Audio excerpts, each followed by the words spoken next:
This is In Depth. To think she became a two-time gold medal winner when she was a teenager. Her name is Lilly King. The Wrights High School grad captured the world's attention in 2016 at the Rio Olympics. Last year, the pandemic postponed Lilly's second date with Destiny, but she's back and heading to Tokyo. Tuesday, I talked with Lilly about the weeks ahead. My first question was, Lilly, what are you doing now? And how about that incredible story involving teammate Annie Laser, who's now also going to Japan?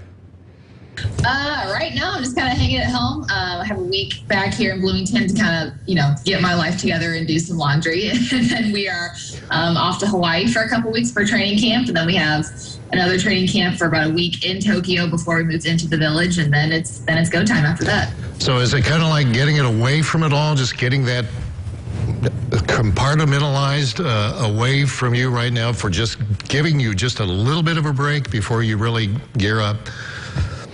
Yeah, definitely. I mean, it's great to just have a week at home.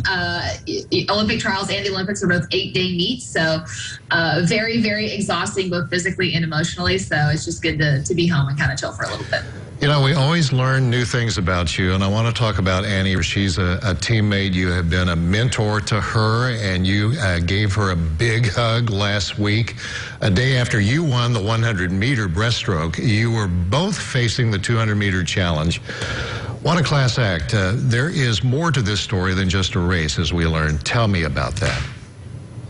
Yeah, so Annie started training with us coming out of retirement. Actually, she retired in 2016 and came back about a year later with us, and I didn't really think anything of it. She was a very, very good breaststroker in 2016, but didn't think she was too much of a threat. And then all of a sudden she comes back and starts training with us, and she keeps getting better and better and better and better. So to the point where we're, basically the top two breaststrokers in the world. But unfortunately, her father suddenly passed away at the end of April. So it really, really hasn't been very long at all.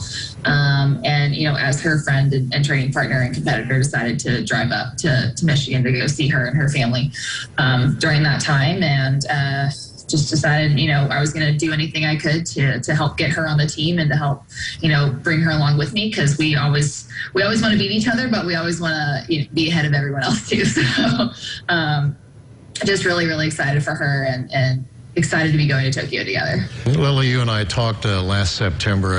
Last year, as you well know, it was crazy. It was a lost year in many ways. During the pandemic, let me ask you this. What did you learn about yourself? Can you capsulize that for me? Yeah, I think I just learned to be a lot more grateful for the sport.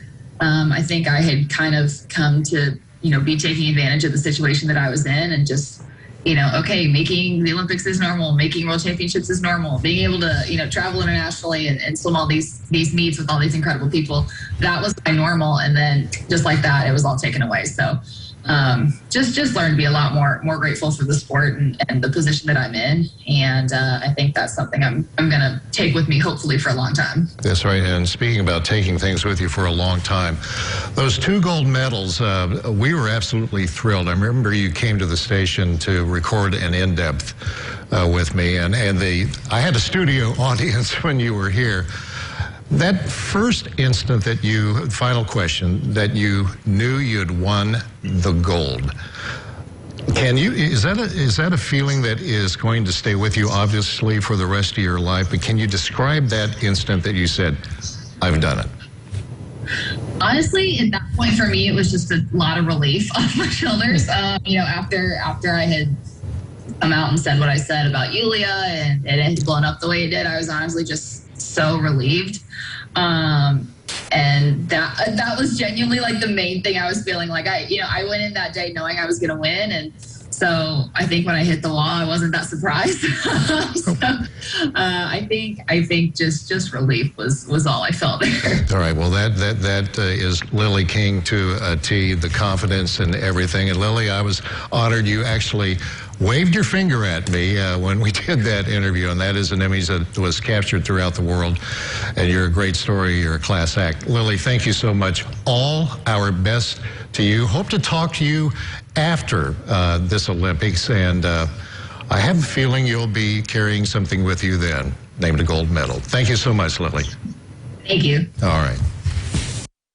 Well, Lilly King and her teammates will be heading to Hawaii first and then on to Tokyo. Last night, I talked to Lilly's parents, Mark and Jenny King, to get their perspective of their remarkable daughter's quest to reach for the stars from the waters of a pool.